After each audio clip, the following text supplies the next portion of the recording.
Hello and welcome to the Swiftly Spoken Podcast second annual recap and awards. We are your hosts Cameron and Lisa, and in this special episode we're going to be recapping the highlights of Taylor's 2022 as well as giving out the awards that you have been voting for over the last few weeks.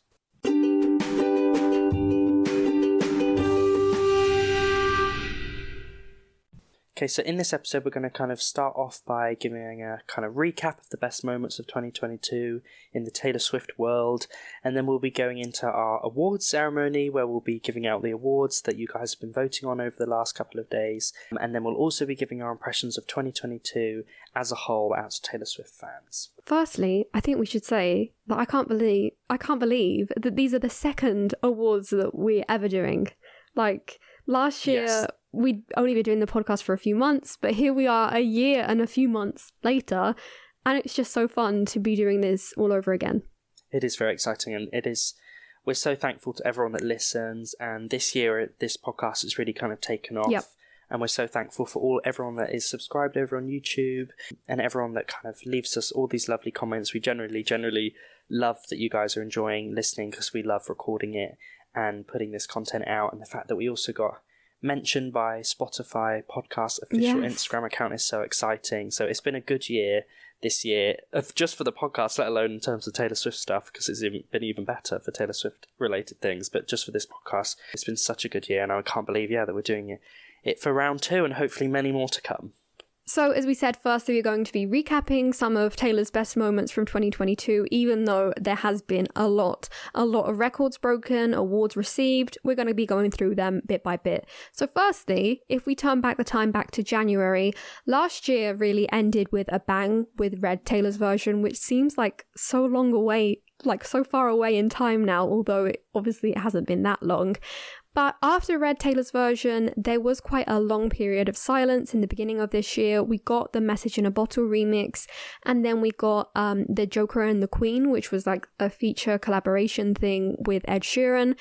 And that kind of did drag on the nostalgia of the Red era a little bit. Yeah, I think I was just about to say that. It felt very much like it did still feel like part of the Red era. It did. Like the fact that obviously the Red era, we've got 2 now collabs with Ed Sheeran. And this felt like the third. And this is now the fourth. This is like the 4th collab with Ed Sheeran, but yeah, like 3rd Red. Even though it's not a Red song, because it's on Ed Sheeran's album, but weirdly it feels very like it belongs on Red. But what with Endgame, Everything Has Changed, Run, and now Joker and the Queen remix. But yeah, it was, and then obviously then the music video was obviously incredibly reminiscent of Everything Has Changed, and I really, really loved the fact that they did that and the fact that they continued the story on. I thought that was really sweet and really lovely and just so insane. It made me weirdly very emotional as someone that's like, you know what I mean, was there when that music video kind of debuted and dropped, then kind of watching it, you know, with those kids so much older, and like, just, you know, I'm obviously older than the person that first watched it when they were like 11 years old, so it's just crazy. It is really crazy. It was really lovely. Well. It really did. It fits so well with the nostalgia of Red being at this point 10 years ago, but then coming around for a round 2. So yeah, I agree with you. It was really lovely. It was a nice touch. The only thing that I would have loved though is for Ed and Taylor. I know. I wish, but they were both. I wish. They were both at that time. It very feels, busy.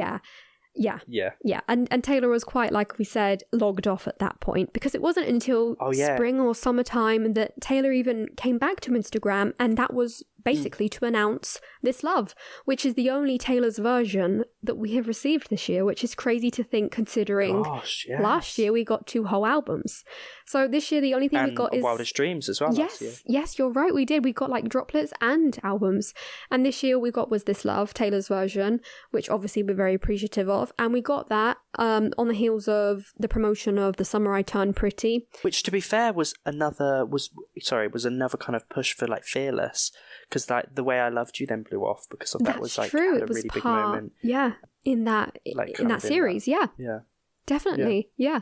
So it was a nice touch. And then around that time, she was also Record Store Day ambassador, which I'd forgotten about. Yeah, was that this year? That was this year, and we got like the Lakes for Record Store Day. She did a vinyl of the Lakes. We didn't get her first public appearance this year, like, you know, public facing, until May. And that was such an honor to receive her honorary doctorate from New York University, which was such a lovely day, an amazing speech, one that hinted towards many things that now we know.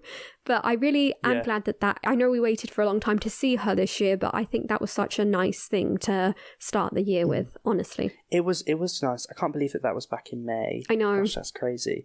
And I just remember the first part of the year did feel quite long. It was just like, it was silent, wasn't it? There was just we literally physically hadn't seen her face in a very long. I think there was a couple of photos here and there of her like back, right, where she was seen in the background of like an event somewhere.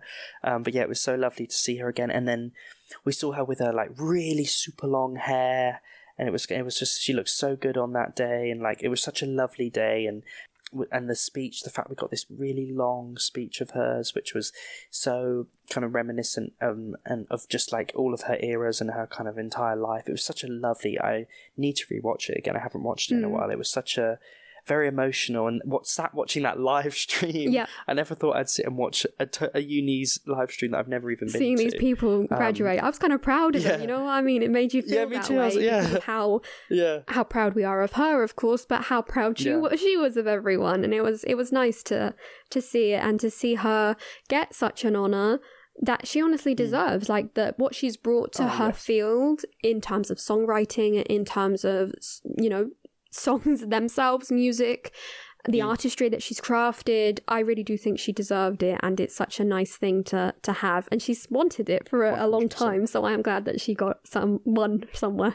After that, she really continued her promotion of All Too Well 10-minute version, which has paid off in full. We'll get into that in a bit. But yeah, she went to the Tribeca Film Festival, also the TIFF, Toronto International Film Festival. Then she performed at the NSAI Awards. And then also... yes, I forgot about that. The promotion for All Too Well has been going on steadily. It's even like crossed over with the Midnight's promotion, because recently she's done her Directors on Directors chat. That was just this last week.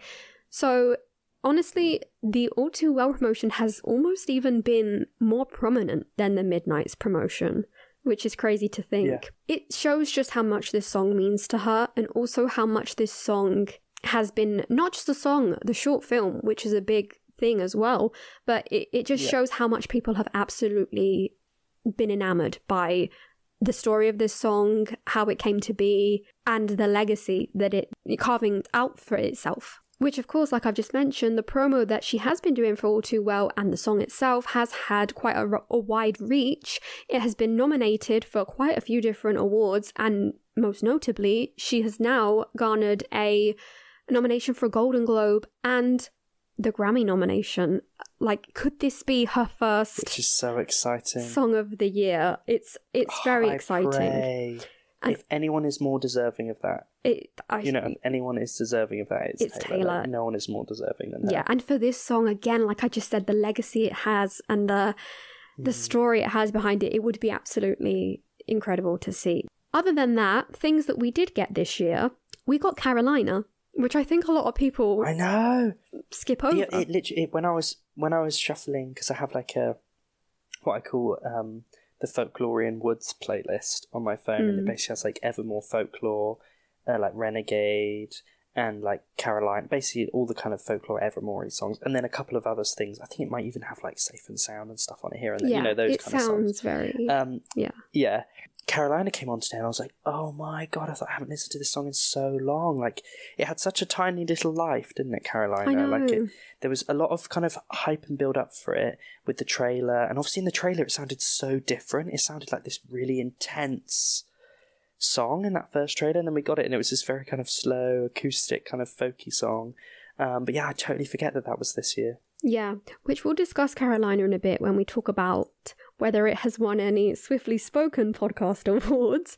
But yeah, it's an interesting song, and it seems to be going to get quite a lot of attention next year. We'll see. Mm-hmm. But other than that, we also got very few performances this year, but there was 2 surprise ones at actual gigs, like actual concerts, which obviously one is very near and dear to you. Basically the highlight of my year, which was the Haim gig. Exactly. Where Taylor was brought out. Mm-hmm. And other than that, we also got the Bon Iver Exile sudden appearance as well. Yeah, which was, again, a total shock. It was. Both of these were very similar in the sense that no one could have expected them or seen them coming, but they also make quite a lot of sense. Yeah.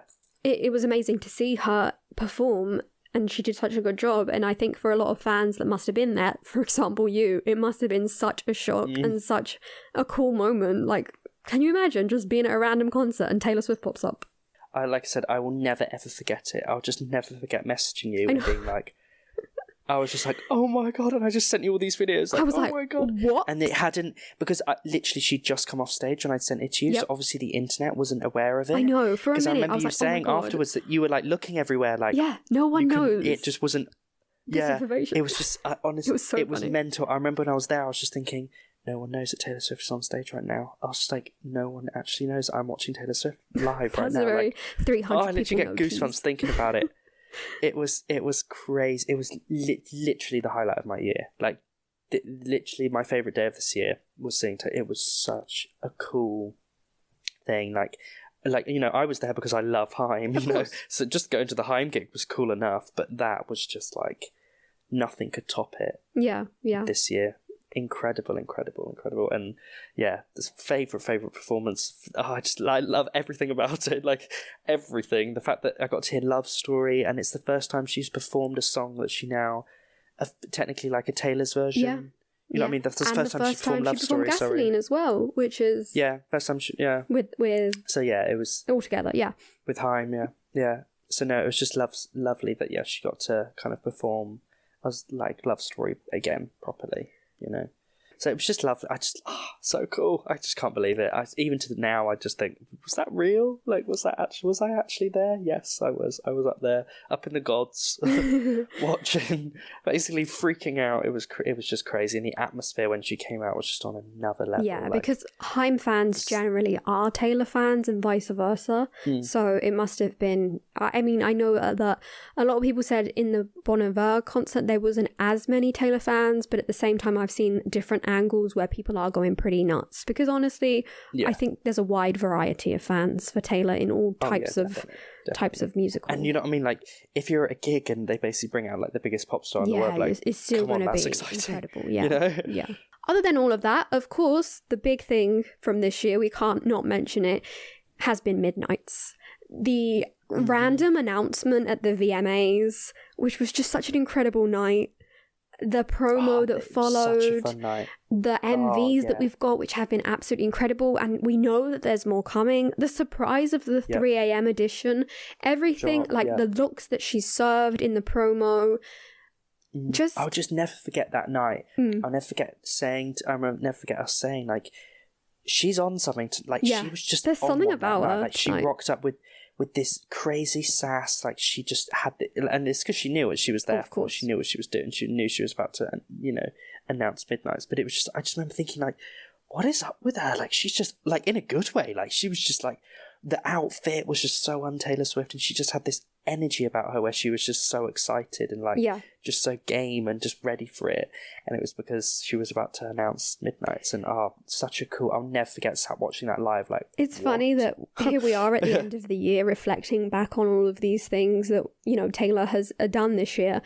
And it's really crazy, because at the beginning of the year, our first video from this year, which was filmed like very, very late last year, was the Reputation, Taylor's version, and Vault predictions and things. And we kind of was trying to work out like what was coming next, what Taylor's versions at that point we were guessing were coming next. And both of us kind of said, oh, but it's Taylor, she might just do something really random. But then we kind of like laughed it off. And yet here we are. Like, who could have told us that we were going to get 0 Taylor's versions? You were going to see Taylor in a concert. We would have got a whole new album plus a 3 a.m. edition, and the album would have, it absolutely exploded and just break every record ever, basically. Yeah. In terms of awards, Taylor has won so many awards this year, but we'll go over the few that she did attend and that were quite important ones. So firstly at the VMAs, which as you mentioned just now, she knew what she was there for that night. She knew she was sweeping and she knew she was announcing a certain album. But yeah, she won big awards, including Video of the Year, which is like the record-breaking third time for her. She also won Best Long-Form Video for All Too Well and also Best Direction, which again, directed by her, so a very prestigious award, which she also won for the Man video. So this is the start of the cross-promotion of Midnights, but also All Too Well being out there, just absolutely crushing it, honestly. Next, we have a very, very important award, I think. I think this is probably out of all the awards that she's won, for me, it's my favourite one. It's the NSAI's Singer-Songwriter of the Decade. Yeah, and also I think this was, we didn't know at the time, but like, this then kind of shaped a lot of the way that Midnights was initially promoted, and also kind of weirdly explained Midnights' theme and kind of theme and sonic sound, because obviously then this is where she mentioned all the pens, and we got to hear that, which was really exciting. And then obviously that was then the case with Midnights, with the kind of initial promo where she talked about, what songs were certain pens, and that Midnights is a kind of mix of all three of the pens, So yeah, I really like this award, and I just love awards where she wins for things like singer-song, the songwriter ones, because that's what Taylor is really passionate about. So that's what I always love when she's recognised for her incredible songwriting ability. Definitely, I agree. Next up, we have the EMAs, which went down pretty similarly to the VMAs. She knew why she was there, and she swept once again. Again, All Too Well 10-minute version, basically won Video of the Year, Best Long Form. She also won Best Artist and Best Pop. So in general, again, she swept, and she also wore 2 outfits, which was interesting to see. Yeah.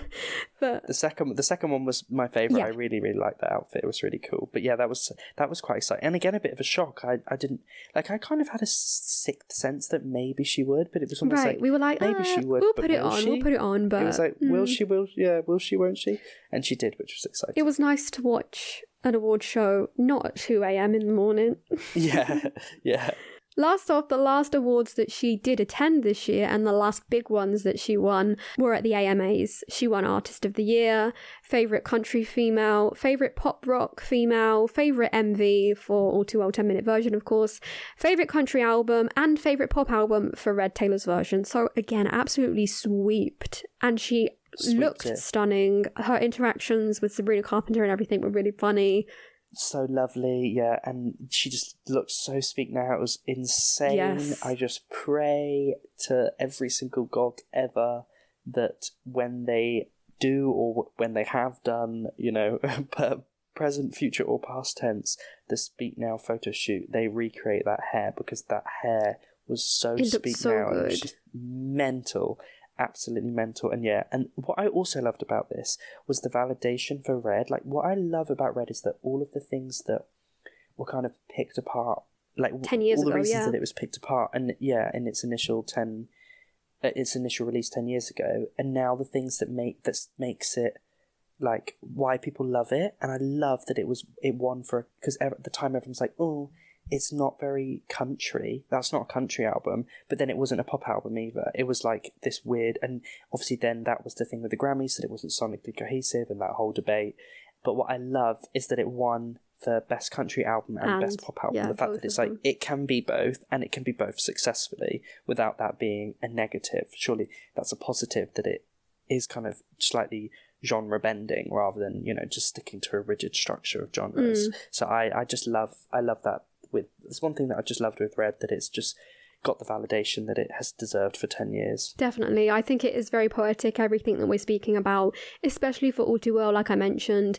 And yeah, and for Red, it is nice. Again, we spoke about this last year, and it's to touch upon it here again. The Taylor's version eras that we are getting kind of do give, it's like the cherry on top. It's like justice for those eras. All these years later, and honestly that is what Midnights is. It's looking back at all this time and telling the story, reframing the story, getting over some things, saying no, that wasn't right about other things. And honestly, I do think that something we discussed, Midnights, I don't think could have existed without Taylor's versions having to exist. Oh, 100%. Because yeah, of 100%. everything that she processed during that revisit. So yeah, it's been an amazing year in terms of music from Taylor, obviously, but it's just very poetic to see how it has all fallen into place, and quite emotional as well. I imagine for her and as fans, it's just been crazy, especially this last half of the year. Finally, before we get into our little award ceremony, we can talk about some records that Midnight's broke. Now, there is just a very, very long list of things that she absolutely smashed with this record.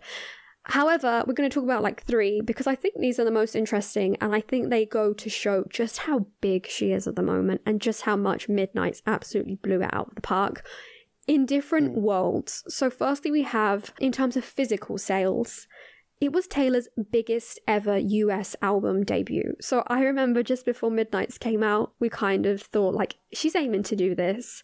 Could she? And it was like, can she pull that off? Yeah. Like, is she able to actually pull that off? And I know some people were doubting and they were saying, oh, I wish, but I don't think so. She pulled off 1.5 million albums sold in the USA in that first week. Crazy. That was her biggest ever, bigger than 1989. Mental. In 2022. In 2022. In the most streaming era that there ever. Is. Yeah. You know what I mean? Like, you know, because the thing that I've just loved, the thing that she's been so successful at is that she was originally in the physical copies era of CDs, and she was a titan then, you know, like Fearless, Speak Now, Red, you know what I mean? Absolute titan. And then it kind of merging, then into Red and 1989, she then merged into the online, like, downloads, you know, like the iTunes era of music, was a titan then, successfully managed that. And then with Reputation, she kind of obviously that was when streaming was starting, but not as dominant as it was now. And now with kind of Folklore, Evermore and Beyond, she's just dominated with the streaming era, and now is still dominating in like physical sales, which is crazy to break the records that she did with streaming and break the records that she did with album sales. It's just like no one can do one of those, let alone both. Exactly. And especially in an era of now where people, one, have short attention spans, so don't really listen to albums, you know what I mean, don't really listen to albums, consume singles mainly. And 2, in a world where people don't buy physicals like they used to. You know, they don't go out and buy the CD because they listen to it on Spotify. So yeah, it's crazy. And I'm so glad that she kind of did that again and extended her record. And fair play, they put the work in and they managed it. Definitely. I think that the marketing was done really well. And that goes to show with the vinyl sales as well. It was the biggest vinyl sales in Nielsen history with 547,000 sold. And I think it just goes to show how well it was designed as an album, as a collector's piece. The deluxe version having like something different, these 4 versions adding up to a clock. It was very all on the theme. The theme was done very well again. So yeah, 100%. It makes sense. Definitely. And as you said, it's lovely to see how it wasn't just in physicals, it was also in streaming. Because I know that over the last, you know, she kept her music off of streaming for quite a long time. And that made people, some different people in different fandoms, believe that Taylor didn't have the streaming power that others may have. Or, you know, with Red, a lot of people downplayed the streaming success it was having by saying, oh yeah, but it's just like... Was only because it had 30 songs. Exactly, yeah. And it's because everyone listened to the 10-minute version, or I don't know, you know? So... It's nice to see that the album Midnight's was Spotify's most streamed album and song in one day, with 185 million for the album and 17.4 million plays for Antihero, which crazy. It's just incredible. I mean, and people haven't, like, it wasn't just consumed on that day and then people moved on. It has been consumed to like no extent. It is just bonkers, and I just remember all the numbers coming out and just being like, this is crazy, and the fact that she then became the top listened to artist on Spotify, like that's mental, like worldwide, like it was just crazy. And then in the UK, she also broke loads of records with like debuting her single and album in the #1 spot. That was like the first time a female artist had done it since Miley Cyrus with Bangers. So it was just, yeah, crazy, the kind of records that she was breaking, and the international success of Midnight's was just on another level. Yeah. And the amount of people that have now gained so much more respect for Taylor since Midnights, and people that were not fans or very, very casual fans that have now really got into Taylor because of that album. It's her fan base and her kind of influence in the music industry just keeps expanding. And I know I mention this a lot, but it's true. But I just do always it really think back is. to that Lover. I just always think back to the Miss Americana clip where she's like, "This is the last time I'm going to be able to kind of hold on to that level of success." She didn't know and what she had coming. Got more and more successful. Like, it's crazy. If you'd told Lover era Taylor that, at the age of 33, a geriatric pop star, as she said herself, like, you hit the age of like 27 as a pop star and people are starting to think, the cart's that way, you're on your way out, The fact that she is at the peak of her career is mental on another level. And it's because I think what it is with Taylor that's so good is the quality of music is always very high. Yep. Songwriting, sonically, lyrically, everything. Yep. The quality's high. Promotion is exciting. Yep. Like, no one makes an album release as exciting as she does. No. The fact that we had the Midnight's Mayhem, the fact that there's all these different versions with different covers and you can make a clock and you can do all this fun stuff. She just makes everything fun and exciting. And Meet Me at Midnight, where we had to wait and watch the clock tick to midnight to find out what happened, and then being like, oh wait, look, it's 3 a.m, I'm going to give you a whole bunch of other songs, here's some music videos, here's the... It's just like, she makes releases fun and she does. Theme, you know what I mean? The fact that, and it's just fun. Like, that's what makes it so good, is that not only is the quality of the music good, but the promotion itself is just exciting, and it makes you want to listen and you anticipate it, and even with Folklore and Evermore, even the way that these were promoted, because it was so drastically different from what she'd done previously, even those were fun and exciting. But I do love more of a kind of promo and kind of the teasing. It just makes you want it more. Well, even I want it now. Just the way that she's cross-promoted once again in the Bejeweled video with the Speak Now tease. I didn't realise I wanted Speak Now as much as I do. Like, I was quite worried for Speak Now, because I was like, a lot of people may not find very much hype for it. This is something that we spoke about in previous Taylor's version episodes. But no, I am absolutely pumped. Like, that's the thing, and that's the thing. It's like, no one else does stuff like that. No one else would do a music video like teasing an album release and do all these fun things of like having a coloured elevator. Exactly, and she has this connection buttons and context and history with us, the fans, in a way that we understand these references, and it's because she has crafted and she knows that we find them fun. Exactly. Yeah, exactly, and that's the thing. She knows that we find it fun. And it is just, and like even stupid stuff like the merch, the fact that they did like the little bracelet with all of the kind of gemstones from each, representing each album. There's just something, it's those personal things that exactly. It's like, it's those things that it shows that she loves the music she's a fan and what of she music. Does as much as we do. Exactly. Yeah. That's the thing. You can see that she's a fan of music and she knows what would excite her from her favourite artist and what would get her involved, rather than, just like, oh yeah, here's an album, there we are. It's just like, yeah, that's cool and that's really exciting. Yeah. But it's like, we want even just the concept of like, here's 13 sleepless nights. This is honestly the epitome of throughout my life. Ask me why so many fade, but I'm still here. Exactly, and there's a reason. Because not only is she an incredible musician, songwriter, lyricist, all of that, but she's also an incredibly smart businesswoman, and I mean that in the most positive way ever. Like, I couldn't mean that in more of a compliment, because she is such a smart, clever businesswoman, and that's why. It's because she puts out quality music, and she puts it out in a way that's exciting and just fun. Like, it's just fun, and that's what's so cool as fans. And I feel so jealous. No, not jealous. I feel so bad, for people that aren't Taylor Swift fans or diss her, because I think you don't really, if you knew, they're missing out. They're missing out. You're missing out on so much fun stuff. I mean, I get it. It's not everyone's cup of tea, and the music that she produces, not everyone's cup of tea, but I'm just like, if you just knew more than Shake It Off. Yeah. There's not a day that goes by where I just don't thank my 9-year-old self. I know. For being obsessed with Taylor Swift. I listened to Bloody I'd Lie. Love Story. Yeah, exactly. It's just, that's the thing. It's like, I'll check this girl out. I'll see what the Fearless is like. Exactly. You know what I mean? So we're going to move on to the awards section, which these are awards that we as a podcast kind of come up with, and you guys, the listeners, have been voting for over on Instagram and also on YouTube. We combined everything together. Thank you so much if you did vote. We have read everyone's comments, everyone's answers to our Instagram stories. It's been amazing to see how many people did get involved, and obviously so many more than last year, where we were kind of very, very small still. So again, a big thank you to everyone who did vote and kind of voice their opinions, because it's very interesting. Obviously, Cameron and I, we can sit here and talk about our own opinions, but we'd love to always see what other people think, because it sometimes differs quite a lot.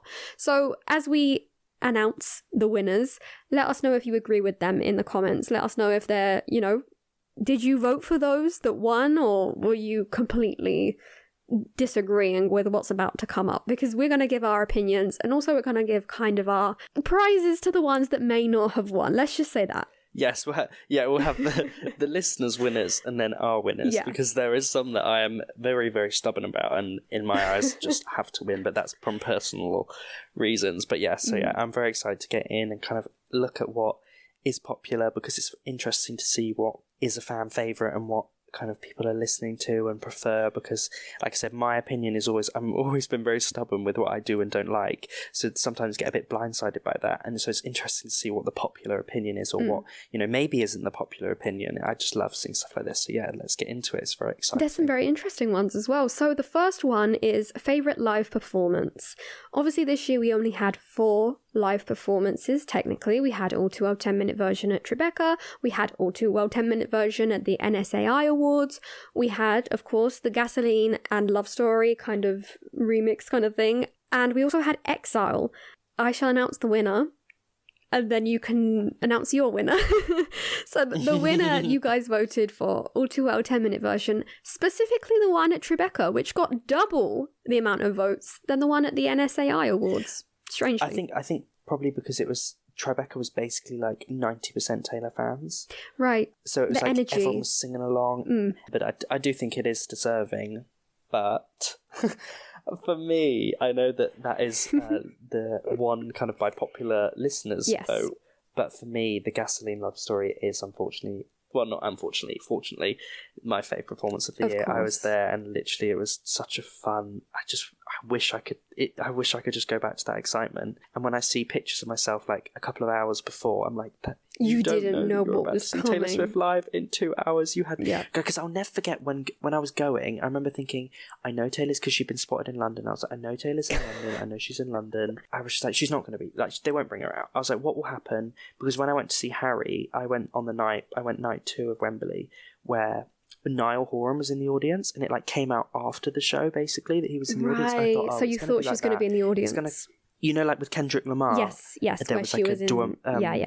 It was like rumoured on Demar that she was there, and then obviously Joe basically confirmed it with the Instagram story of the Kendrick show. And I thought it'd be like that. I thought, it'll just come out on some gossip column. Oh, Taylor was at Haim, and then some blurry image will come out of her there. So I just thought, no. And then, like I said, they were performing Gasoline, singing along, and then they stopped. And what? I was like, why have you stopped halfway through the song? You know what I mean? The idiot that I am. Yeah. And then it was like, and then they're like, we're going to bring out and I was like, no. I was like, oh my God. Because I remember turning around to the people next to me, and I was like, if they bring out Taylor, I'll go mad. Like, there's no way. Like, they're just these random Haim fans that were just like, please calm down. Yeah. I remember you sending me a message, and you were like, literally, I was almost on the floor. The girl next to me was like, are you okay? She literally told me, the girl next to me was like, I think you need to sit down. I think you're like going to have a heart attack. Like, you need to sit down. Because it was just a shock. I just did not expect it. And I'll never forget them messaging everyone and being like, you will not believe what has just happened. Like I said, I'll never forget thinking, oh my God, Lisa doesn't know that I'm literally seeing Taylor live right now. I was just chilling. I was crazy. Just, and I suddenly got all these messages. I was like, what the hell's Cameron? What's wrong with him now? Because I knew you were at the concert. Yeah. And then I saw like the videos come through, and I was like, you're joking me. I couldn't believe it. It was such a fun. It was kind of like, gives me goosebumps. For once, I was thinking like, I was there. The internet's going mad over something, and I watched it live. You know what I mean? Crazy. Such a cool moment. So for me, unfortunately, that does win, even though the Tribeca won. Yes. Kind of drastically. Exile performance came in second place. Yes. That, again, was very random. It was a blip. And hasn't really been something that's talked about. No, it was a blip, and then kind of, I guess because Midnights was kind of going on at the same time, so maybe the excitement for that overshadowed it.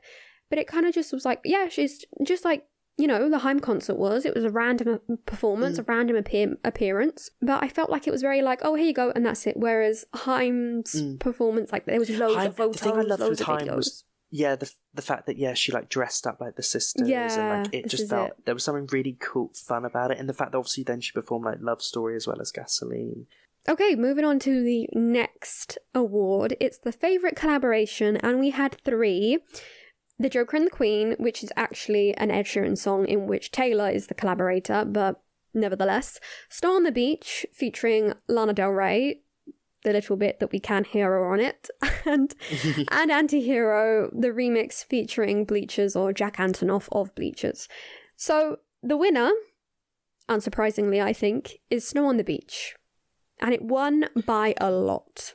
A lot. Yes, very, very popular. I do actually quite like Joker and the Queen. I do love Taylor's verse. So do I. I think it's lovely. I really like the verse that she added. She ironically mentioned more kind of card references than Ed Sheeran did. She kind of took it very poetically and metaphorically, that kind of those card references. So I do love it, but I do understand Snow on the Beach and why that one.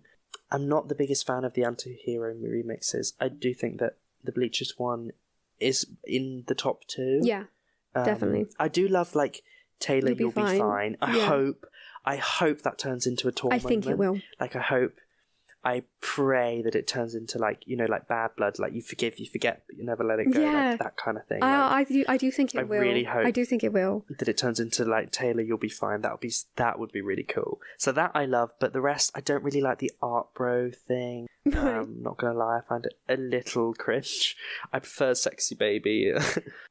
So yeah, it's I think the right one won. Do you agree? I do agree. No, I do agree. I did want to vote myself for Snow on the Beach because it is a beautiful song. Even though we don't get much of Lana, I do wish just a little bit more we could have heard her. But it is a beautiful song in itself, beautifully written by both of them, and yeah, I think it the deserved winner got it.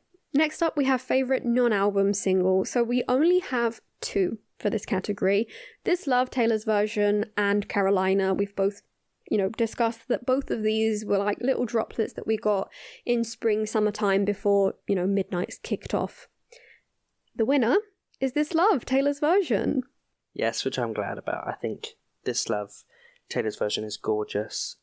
Way better than the original. And the original is gorgeous, don't get me wrong, but this just, her vocals are so much clearer. And just this, it's just something about it is just so gorgeous. I love it, love it, love it. And obviously the extra added like Baby. That's true. I forgot about that. Yeah. So we discussed this in depth when it came out. Yeah. But I do agree it is a very lovely version. It's really, really nice. Her vocals are crystal clear, like you said. However, for me in my heart, I do believe that Carolina really deserved this. Here, I would like to mention that Carolina right now is currently nominated for next year. So this is something to look out for next year now. For such a variety of awards, it's up for a Grammy Award, a Golden Globe, a Satellite Award, a Critics' Choice Award. Those are the awards right now. It's such a like undercover. It's almost like I almost forget that it's nominated for all those things. You know what I mean? Like, because it had such a short little life. It did, but it's Carolina. Doing so well. It is a beautiful song itself. Like I love it. Oh, gorgeous song. And I must say, and also I think its production, the way that it was produced with like with those specific instruments and stuff. Those specific instruments from really that specific era. Aaron Dessner and Taylor working together as usual, amazing. But they always are very conscientious in what they do. The same with Jack, honestly, for with some songs on Lover where they played only certain types of instruments, etc. But yeah, I think this one is performing very well because of that and because of how well it lends itself to the actual film, to the book, to the the narrative that it's telling. And all in all, it has become, because of all of these nominations, her best ever performing soundtrack song. It's got more nominations than Safe and Sound.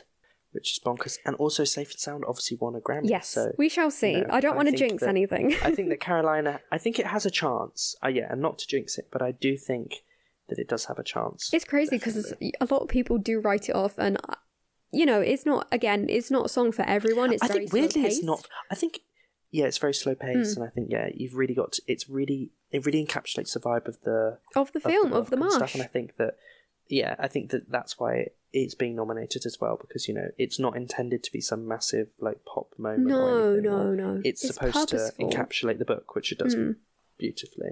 Next up, we have favourite remix. This was an Instagram-only vote. However, people made their voices heard. They knew what they liked, and they knew what they didn't like. And they didn't, yes. So here we had a very, very long list of anti-hero remixes. None of them, not even one, except for one, but, you know, I don't count it so much as a remix, but all of the remix versions, except for Illenium remix, which got one vote, shout out to who that was, but none of the others were even mentioned. No one was out here voting for anti-hero remixes. It was just like Willow, but on drugs, you know what I mean? And bad drugs. You know, like, it just was like, oh my god, not another one. And at least with the Willow ones, it was more just like, these all sound the same, like, why, like, you know, like, they didn't make the song bad, they were just like, what's the difference? Right. You know what I mean? Like, what's the difference between Moonlit and Burnt at the Stake Witch? You know, like, what's the difference? They're the same thing, you know? I mean, but with the anti-hero, it was like, what have you done? It was just like, what are you doing to the song? Like, I gotta there's say, one where it's like, it's me, hi. I gotta say, it's like, what? I get the point of them. Obviously, we all know that they have a very clear intention. But apart from that, I do think it's nice that she gives certain producers and, you know, remixers, you know, she pays them for this and they get their names out. And like we said, like we always say, there's something for everyone. Yeah. Personally, I listened to them all and then I was like, okay, it's not for me. I just wish we got Reputation quality remixes again. Oh, those Reputation remixes were amazing. Nothing will beat those Reputation quality remixes. Message in a Bottle actually came in second. Quite a few people did mention it. The remix, the Fat Max G remix, which is such a random thing. But they are. I apologise. They are just so random. Even like the Sweet Nothing and the You're on Your Own Kid. Like, just remixes are very, I think they're very hard. I'm never really sure how I feel about them. With remixes, it's either love or hate. Yeah. And the thing is, you're always going to compare they're very to contentious. the original version. And the original is always going to be near and dear. Exactly. And it's on very rare occasions that you do get good remixes. But again, they serve their purpose, they have their place, and I'm sure that there's people in some club somewhere in the world who's playing them. But anyway, loving it. All to say that the winner of the favourite remix is the Anti-Hero acoustic remix. Rightful winner. I agree. Rightful winner.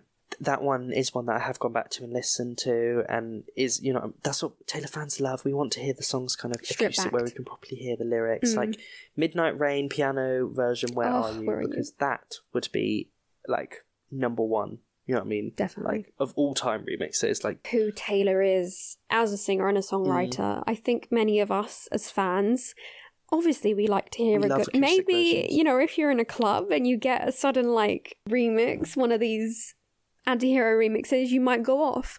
But in general, Taylor Swift fans are fans of her because of songwriting quality. Jack and Taylor did such a good job with Anti-Hero, the way it was produced, that it is one of the things that's like, it's perfect as it is. It's almost like no one can like replicate that in such. And also its lyrics, even though it's a pop song, are really like heavy and really deep. So then to have it with this like crazy dance song as a little bit kind of whiplash, it's like the lyrics are actually really sad. Whereas the acoustic version, you get to appreciate the sadness of the lyrics. And I think if she had gone in and redone the vocals, I think that acoustic version could be really quite haunting. It would have been absolutely incredible. But again, we understand that the purpose was served. And it wasn't for Taylor to, you know, have to go back and re-record thousands of times. But yeah, I do agree. I would have loved that. Yeah. Next up, we have favourite music video. We had 3 here. Again, Joker and the Queen really is an Ed Sheeran music video, but because it is so tied to Taylor and the nostalgia of it all, as we discussed, we thought we'd nominate it. We also had Bejeweled and Anti-Hero, and I'm so glad that Bejeweled won. Honestly, one of Taylor's best music videos in years. Incredible video. Literally, I think her best music video since the Reputation era. Like, generally, it's such a good video. I mean, I love it. Actually, no, that's a lie. Yeah. Since Lover. Oh, okay. The music video for Lover, I love. That was just so cool. I forgot about that one for a minute. That's our first ever episode. Yes. Yes, very true. Bejeweled's music video is amazing because it does cater so very much to the fans. which she was doing on purpose. yeah. And she said, listen, Antihero is very, you know, more plain and to the point. There's no, you don't have to I love that music video and as well. Yeah. You know, it serves a very big purpose in the storytelling of Midnights. But Bejeweled, she was like, I'm just going to deck this video with Easter eggs to the brim. Easter eggs, looks. Yeah, you know what I mean? Amazing. It was like a look what you made me do kind of level music video. It was like, I'm going to layer it with Easter eggs. Yeah, I'm going to have all these crazy looks. And it felt like, I don't know, I just loved that. Everything has like a secondary metaphorical meaning. Just the fact that she goes to the 3rd floor, obviously to Speak Now, and then she goes to the 5th floor to re-become the pop star that she is at the end at the 13th floor, and then the Cinderella story is going on at the end because Midnights. Heimer in it. yeah. Laura Dern is in it. Like, it's just Jack Antonoff is randomly the prince. It's just really, really good. It really is. And there's more. There's so many cameos and so many amazing features to that video, which... yeah, I'm so glad it won because it honestly... And the look, I love the thing of her walking when she's in the kind of black kind of bodysuit and she's like walking and getting bejeweled. That is just so visually pleasing. Like, it just looks so cool. Yeah.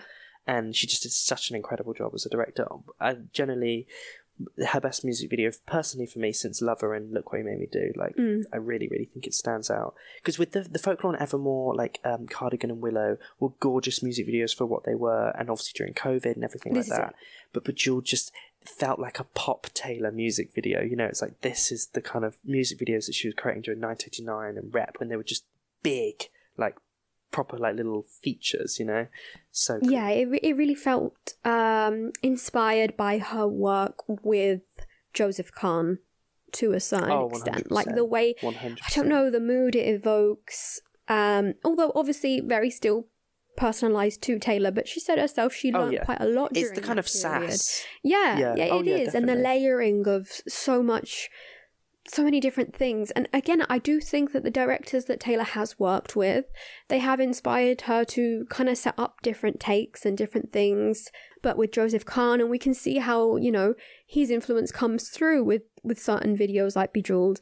And for Antihero, I find some of the shots, like the one of their eggs and being cut open, very reminiscent of some of the things that we analysed for the Lover music video directed by Drew Kirsch, and how he has this type of visual that he sets up of things laid out, and eggs and bananas. He said he's like obsessed. Was a very key, with filming those things. So, that's very, very true. Yeah, I do think she has, you know, she's learned from them, just as many songwriters who work with Taylor then go on and take things from her, you know. So it's very interesting to see these projects of her working on her own and see how it is like an evolution of who she's worked with before and how she's worked before. But yeah, I do think that Bejeweled was the rightful winner for me as well. As for favourite appearance, we have spoken about all of these appearances that we have gotten from her in this last year, and of course the VMAs won. It makes sense to me. No, it was exciting, so exciting. And in second place was her getting her doctorate degree, which also makes sense because that was so exciting. Yeah. So yeah, those two definitely the best. Two amazing moments from the year, and obviously the VMAs just being so unexpected, but at the same time kind of fishy. We were all like, what's going on here? And then it kind of dropped, and the looks that she served, and obviously winning such amazing things on that night, you know, the awards that she were given, record breaking. But yeah, I'm glad that the honorary doctorate came in second place as well, because as we've discussed, it was also an amazing speech and just very emotional to see her win something that she really did, you know, she did deserve. And now we're getting into the last two awards, which of course, well, last three really, but these last two, as for Taylor, are very exciting because they're the favourite songs as voted by you guys from Midnight Standard and Midnight's 3 a.m. edition.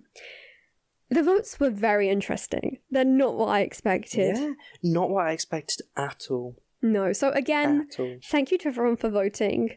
If you disagree with any of these, let us know in the comments, like we said, because you guys were the ones who voted. And if you didn't vote, you should have, because these are the winners. No mentions at all. Absolutely no mentions of Snow on the Beach, Antihero, and Vigilante Ship. devastating. Crazy. But Snow on the Beach, to be fair, won Best It did. So an anti-hero acoustic won something. Poor Vigilante shit. Yeah. There we go. I don't know. Songs with very few mentions. Labyrinth, Question, Mastermind, Bejeweled, Sweet Nothing. Some of the titans on that album. Some of our top fives. Yeah. Then we had the ones that kind of are almost in second place because the voting was quite, they were quite neck and neck for a while. Lavender Haze, Midnight Rain, Karma, and Maroon. Which means that the winner is You're on Your Own, Kid. Which amazes me. And like, I've become like a full kind of arc of when I saw not enjoying that song and totally loving it now. Now I genuinely I was like, oh God, Cameron. yeah. No, I do love it now. I do love it. But Maroon is my top, along with Question, Bejeweled, Midnight Rain, everything. I was thinking about this earlier on today before we kind of got on the call and started, talking about everything. I was thinking about how and why You're on Your Own, Kid is such a popular song for us in the fandom. And I think it's because it is a track 5 and it is quite heartbreaking, which is, very typical of us as Swifties to like that type of song. But I think it's also because it leads us down this story of Taylor and throughout her eras and the things that she's gone through. And it's very personal, but it's also very general. Like anyone can find bits of that song that they can feel themselves and their story in. And it has such a sweet ending to it. Like it is quite emotional and uplifting in the end, honestly. And I think that a lot of us are connecting with it because it is Taylor's story, and obviously again personal reasons, but because it does tell the story of Taylor, and it feels quite poignant to be on an album such as Midnight's looking back at her story and saying, you're on your own, that much has been proven, but it's gonna be okay. So I guess that's my reasoning for it, I think.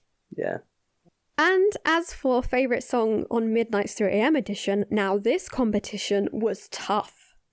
It was tough. The times that I thought one was going to win instead of another, and then someone would come in and mention another. Again, I'll go through. No mentions at all for Bigger Than the Whole Sky, and my baby Glitch. Oh no! See, Bigger Than the Whole Sky, I think it's just so sad. Like, it's a gorgeous song. It's Ronan. But Soon You'll Get it's Better. Hard to kind of see as a favourite. It's a difficult song, yeah. But Glitch, I am surprised because I've seen quite a lot of love for it. I guess those people weren't voting, sadly. No, really not. Then we had very, very not much love for Paris. Hits Different, Dear Reader. Hits Different, my little child. Hits Different is my favourite. No. I think it's because I genuinely think because people just aren't listening to it. Yeah, maybe as it is not very accessible on streaming. It's just not accessible at all. Perhaps. And it's not even like it's just nowhere, really. Unless you've got that CD, you ain't listening to it. Yeah, that's funny that. But anyway, the top 3 songs were High Infidelity, The Great War, and Would've, Could've, Should've. They were all neck and neck for such a long time. One person would vote for one, another person would vote for another, which honestly, taste. High Infidelity and The Great War being up there all the time was amazing, but the winner is Would've, Could've, Should've. Yes, which surprises me and doesn't, because The Great War is the best 3am song. Okay. If we're including Deluxe, Hits Different. Right. But, that's because I just love that song. But 3am, Great War is the best. Like, that song is just so cool. The layers. Like, I just can't even describe it. But again, I think it's because Would've, Could've, Should've is cool. So... I think it's because of obviously the kind of Speak Now era Taylor, and the fact that it goes off at the end. That kind of final bridge chorus just is really... It does deserve it, don't get me wrong. But I'm not surprised that Great War is basically neck and neck with it. Also High Infidelity. The Great War is because of High Infidelity. Yeah. High Infidelity, I'm slightly surprised by. It's my mum's favourite. There you go. She always says, I like this one. So yeah, I really love High Infidelity, so I'm glad that it was up there. I kind of wanted it to win. I was like, is it going to get it? But Would've, Could've, Should've won in the end. And yeah, I think, like you said, it is because it is reminiscent of the Speak Now era, especially because we're getting a lot from Speak Now coming. She does go off on it. It was such a shock. Yeah. I think it was, and it was nice to then actually get Taylor again reclaim the narrative again. Definitely. Actually, yeah. This is how it is. Yeah, definitely. And I'm glad she says a lot of things in that song that are very important to say and to talk about. And It's a very tough song to listen to, honestly, in a way, and I think a lot of people can relate to certain parts of that song once again, which makes it very difficult as well. To see such an emotionally charged song win, again, I think it attests to the fact that as Taylor Swift fans, this is what we look for in music sometimes. So those are your winners for Midnights and the 3am edition of Midnights. Which all of this leads us now to the final award, which isn't so much Taylor related, more us related, which anyone who voted in this, we thank you so very much, because it means that you are invested in our little podcast that, you know, we just do for the fun of it. And to everyone who listens, again, thank you so much. We're extremely proud of what we do, but it's also just very fun for us. It's a little hobby that we have. We get together, you know, every few weeks and, you know, record these episodes and really celebrate our love for Taylor, and then get to read about your love for Taylor and discuss things, and it makes things more exciting. This Midnight's drop for me was very exciting to be able to share it with you, Cameron, and with you guys listening. Yeah, definitely. It does make it so nice, and it feels like a little community in a little corner of the internet where we can all talk about, you know, opinions that maybe are slightly controversial, and kind of see other people's opinions and discuss stuff in a really fun and exciting way and not feel judged or anything like that. So I absolutely love just kind of chatting away about stuff and blabbering on. I do love to, like, you know, blabber on about Taylor and about my opinion, and that my opinion's correct, but I'm just stubborn. But yeah, so it is, I do love doing it, and yeah, I'm so glad again that this year we've seen so much success with this podcast. And, you know, we only made this podcast purely for each other. We were both just like, we're going to make a podcast for each other because we love talking about Taylor. Exactly. So it's so lovely that you guys listen along every week. And we generally mean that. It is really lovely, and we're always incredibly thankful of all the messages, comments, definitely, because we generally really thoroughly enjoy doing this as a little hobby. So yeah, thank you guys, because it really does mean a lot, and we're so glad that we get to continue doing it, and hopefully we've got another successful year and loads of really fun episodes to come out. Yes. So these episodes that we asked you guys to vote on it's quite a long list, but think of all the ones that we've had in this last year. It was nice to see our Taylor's Versions episodes, in which we really deep dive and investigate into what may appear on the Speak Now vote, on the 1989 vote, and on the Reputation vote. We still have the Taylor Swift Taylor's Version episode. We still have debut to come, and that will be a very interesting one because of all the unreleased songs. We also got quite a few votes for the Folklore Retrospective, the Loverfest What Could Have Been, which is nice to look back at different things and reminisce over them and see. Especially now with the Eras tour kind of coming out, that episode is kind of slightly more relevant, because it's like, okay, what was going to happen then? Exactly. What maybe might be kind of reused for Midnight. Exactly. For Eras tour, sorry. Exactly. But I do think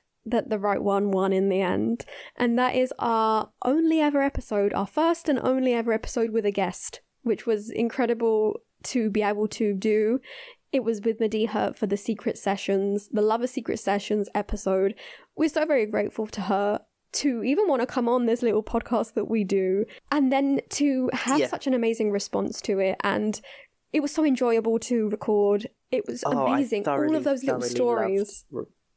It was so fun, like getting to properly speak to someone that's met Taylor and get to hear about that kind of process. I love being able to hear about Secret Sessions, so I thoroughly enjoyed recording that episode with Mediha, and I'm very thankful that she trusted us to kind of share her story and share her kind of experience with the with her meeting Taylor. So again, thank you to Mediha Shout out. Because both of us massive shout out, because both of us thoroughly enjoyed that episode, and clearly so did our listeners, which is so exciting, because it was so, if you haven't listened to it, I highly recommend it. There's some really funny anecdotes and really cool insights about meeting Taylor and the kind of and whole things experience. You don't think about, like and the afterwards, and Taylor Nation kind of spying on you. It's so exactly. It was so interesting, and both of us, I think, I definitely got a little bit too carried away. The excitement. Asking, so I was like, what about this? What about this? What about this? What about this? So it was definitely not a very organised kind of chat or interview. It was very much like, what about this? What about this? Different thoughts would ping in my head of, what about this? But I thoroughly enjoyed it and loved that episode. So I'm so glad that you guys did it. It was definitely my favourite one, I think, this year, because it was just so cool getting to kind of have that insight into, you know, what it's like to go to a secret session. Definitely. So again, thank you so much for everyone for voting. Thank you to Madiha for coming on the podcast. And we hope that in the future we can have other guests. Obviously, this year has been very busy with Midnights. The content we wanted to do, we kind of moved around. We've got a lot planned for next year, and we'll see. We'll see if we can get some other special guests at some point coming up. So, as always, this isn't the end, because there is a lot coming up in 2023, both for us as a podcast, but also just for Taylor Swift in general. To go over a few things that we should be excited about, we have some notable award nominations, like for the Grammys, the Golden Globes. There's also the upcoming tour, which is going to be absolutely incredible, which isn't that far away. It's in March. That is not far away. It's 3 months. Scary. I can't even think about it. So, as we have teased before, we are going to be doing some special episodes coming up soonish, counting down to the Eras tour and kind of going through all of the eras and the performances that we may see a reappearance of, or the first ever performance of during that tour. We also have Taylor's versions on the horizon. I guess Speak Now being the main one. Oh yeah, definitely. I think Speak Now is basically confirmed for next year. How far into the year do you think, though? Are we feeling before tour? I'm thinking before tour. Why not? Sure, it makes more sense, wouldn't it? I think so as well. What a great way to promote an album. I honestly do think so. I'm thinking late Jan, early Feb. This is interesting. This would be interesting to look back on in a year's time. Yeah. When it's like she's still promoting All Too Well 10 Minute version. You know what I mean? We also have another I'm MV. Thinking then, late Jan, early Feb. Yes, the other music video, Lavender Haze. We're guessing Obviously, it's no Lavender one knows Haze. We're guessing it's like the visuals are so it Lavender looks Haze. like it's she's Lavender literally Haze. puffing out Lavender smoke. Lavender smoke. She's in like lavender water. You know what I mean? And then when she's like dancing around, it's in kind of a lavendery haze. Exactly. So it would be. I would be amazed if suddenly it's like, yeah, this is the music video for Vigilante shit. So yeah, we've got another music video, and hopefully it's Lavender Haze. Yeah, Taylor has basically been confirmed to have, or to be, writing and directing an entire feature film. Crazy. I don't think this is something that we're going to see in 2023, but definitely information about it kind of will start coming through. I'm sure she might even start doing it. Yeah. But think more long term for that last one. Yeah, I'm thinking probably 2024, maybe 2025. Exactly. Yeah, definitely. But yeah, these are all things to come. Some sooner than others, but very, very exciting. Definitely what we have in store for us. So we've now come to the end of this episode, which is crazy. This is our last episode of 2022. So we'd again like to say a massive, massive thank you to everyone that listens. We thoroughly enjoy recording this episode. We have so many exciting things planned next year with this podcast, so we cannot wait. But as ever, if you are enjoying the podcast, make sure you subscribe over on YouTube, you follow us over on Instagram at Swiftly Spoken Podcast, and like and rate us over on Spotify and Apple Podcasts. Thanks again for listening, and we will leave you to it to enjoy the rest of what is left of 2022 and have a happy new year, and we will see you in the new year with lots of exciting content.